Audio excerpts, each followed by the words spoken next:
beste vir ons skryf. Lees ons tussen die lyne. Steeds is jy my beste vriend, my begin en my einde.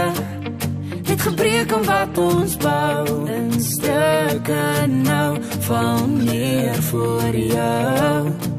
Saam die ys in my glas, verdwyn als van jou nou word wat oor is verdun, en proe als net flou. Ek weet dit was so seer, maar weet dit van my, jy sal my ware liefde bly. As ek dalk woorde kon vind,